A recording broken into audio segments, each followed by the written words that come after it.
Hello guys, ഇന്ത്യയും ശ്രീലങ്കയും തമ്മിൽ ശ്രീലങ്കയിൽ വെച്ച് നടന്ന രണ്ടാമത്തെ വൺ ഡേ ഇന്നിങ്സിൻ്റെ റിവ്യൂ ആണ് നമ്മളിന്ന് കേൾക്കാൻ പോകുന്നത്. First match ഡ്രാ ആവുകയായിരുന്നു. ഈ മാച്ചും കൊളംബോയിൽ വെച്ച് തന്നെയാണ്.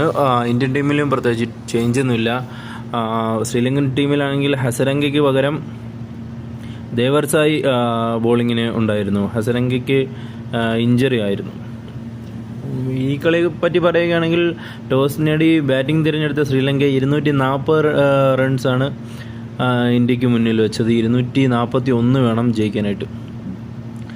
ഈ പറയുന്ന പോലെ തന്നെ ഫസ്റ്റ് മാച്ചിലെ പോലെ തന്നെ ഓപ്പണിംഗ് പാർട്ട്ണർഷിപ്പുകൾ മിഡിൽ ഓർഡറും എല്ലാം തകർന്നടിഞ്ഞിരുന്നു. ശ്രീലങ്കയുടെ വാലറ്റം ആണ് കുറച്ച് റൺസ് അടിച്ചു വെച്ചത്. ഏഴാം വിക്കറ്റിൽ ചേർന്ന പാർട്ട്ണർഷിപ്പ് വെല്ലലഗയും വേറൊരു പ്ലെയറും ചേർന്ന പാർട്ട്ണർഷിപ്പാണ് ഇത്രയും റൺസ്. നല്ലൊരു ഫൈറ്റിംഗ് സ്കോറാണ് ഇവർ സെറ്റ് ചെയ്ത് വെച്ചിരിക്കുന്നത്. ഈ പിച്ചിൽ ബാറ്റിംഗ് ദുഷ്കരം എന്ന് തന്നെ പറയണം. ബാറ്റിംഗ് ദുഷ്കരമായ ഈ പിച്ചിൽ 241 റൺസാണ് ഇന്ത്യയുടെ മുന്നിൽ ശ്രീലങ്ക സെറ്റ് ചെയ്തത്. ഇന്ത്യക്ക് വേണ്ടി സ്പിന്നേഴ്സ് നല്ല രീതിയിൽ പന്തെറിഞ്ഞു. അക്ഷർ പട്ടേൽ, കുൽദീപ്, പിന്നെ വാഷിങ്ടൺ സുന്ദർ ആൾസോ നല്ല രീതിയിൽ പന്തെറിഞ്ഞു. അത്യാവശ്യം ഫൈറ്റിംഗ് ടോട്ടൽ എന്ന് തന്നെ പറയേണ്ടി വരും. ഈ കഴിഞ്ഞ കളിയിൽ 230 റൺസ് ഇന്ത്യ ചേസ് ചെയ്യാൻ എന്തുമാത്രം പാടുപെട്ടു എന്ന് നമ്മൾ ഓർക്കേണ്ടതുണ്ട്. അപ്പോൾ ഈ കളിയിലും അതിനേക്കാൾ 10 റൺസ് കൂടുതലാണ്. അപ്പോൾ കുറച്ചും കൂടി ബാറ്റിംഗ് ടഫ് ആവാനാണ് ഇന്ത്യക്ക് ചാൻസ്. പ്രത്യേകിച്ച് ഡേ നൈറ്റ് മാച്ചും കൂടിയാണ്.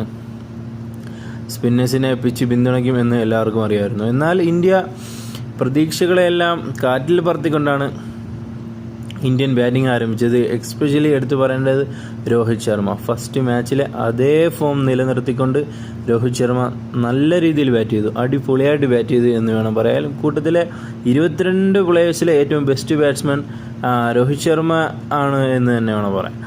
കാരണം എന്ന് വെച്ചാൽ പറയാനുള്ള കാരണം, രോഹിത് ശർമ്മ അറ്റാക്കിംഗ് ബാറ്റിംഗ് ആയിരുന്നു ഉടനീളം കാഴ്ചവെച്ചത്. പവർ പ്ലേയുടെ 10 ഓവർ മുതലാക്കിക്കൊണ്ടുള്ള ബാറ്റിംഗാണ് കാഴ്ചവെച്ചത്. അതേപോലെ തന്നെ നല്ല സപ്പോർട്ടുമായിട്ട് ഗില്ലും കൂടെ ഉണ്ടായിരുന്നു. ക്യാപ്റ്റൻ രോഹിത് ശർമ്മയുടെ കൂടെ ഗില്ലും ഉണ്ടായിരുന്നു. പക്ഷേ റൺസ് ഒരു 66-65 എത്തിയപ്പോൾ രോഹിത് ശർമ്മ അനാവശ്യ ഷോട്ട് ശ്രമിച്ചു, ഔട്ടായി. രോഹിത് ശർമ്മ വിക്കറ്റ് തെളിച്ചു എന്ന് വേണം പറയാം. രോഹിത് ശർമ്മ നല്ലൊരു ഇൻറ്റൻറ്റാണ് ബാറ്റിങ്ങിൽ കാഴ്ചവെക്കുന്നത്, അഗ്രസീവ് ഇൻറ്റൻറ്റ്. ബട്ട് വിക്കറ്റ് വലിച്ചെറിയുന്ന കാഴ്ചയാണ് കാണുമ്പോൾ.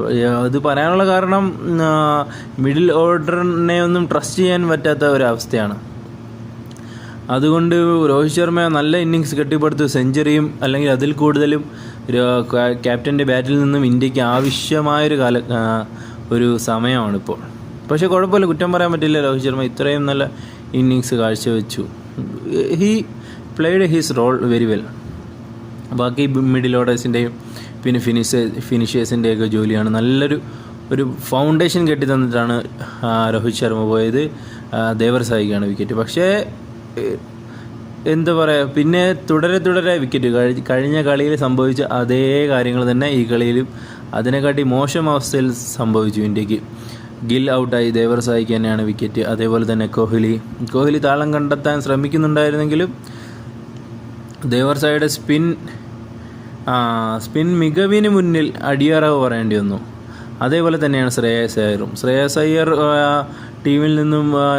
ടീമിലേക്ക് തിരിച്ചു വന്നിട്ടും യാതൊരു ഇമ്പാക്റ്റും 2 കളിയിൽ നിന്നും ഉണ്ടാക്കാൻ പറ്റിയില്ല ശ്രേയസ് അയ്യറിനും. അതേപോലെ തന്നെ KL രാഹുൽ. അപ്പോൾ Rishabh Pant is also an option. അപ്പോൾ അടുത്ത കളിയിൽ മിക്കവാറും ഋഷഭ് പന്തിന് ചാൻസ് കിട്ടുമെന്നാണ് പ്രതീക്ഷിക്കേണ്ടത്. എന്ന് വെച്ചാൽ അത്രയ്ക്കും ബാഡ് പെർഫോമൻസ് തന്നെയാണ് KL രാഹുൽ. കഴിഞ്ഞ കളിയിൽ ഒരുവിധം അക്ഷർ പട്ടേലുമായിട്ട് ചേർന്ന് ഒരുവിധം അത്യാവശ്യം കുറച്ച് റൺസ് നേടിയിരുന്നു KL രാഹുൽ. പക്ഷേ ഈ കളിയിൽ പരാജയമായി. അതേ വിക്കറ്റും ദേവർസായിക്ക് തന്നെയാണ് കിട്ടിയത്. ഈ വിക്കറ്റുകളെല്ലാം ദേവർസായിക്ക് തന്നെയാണ് കിട്ടിയതെന്നാണ് അതിലൊരു ആശ്ചര്യപ്പെടുത്തുന്ന വസ്തുത എന്ന് പറയുന്നത്.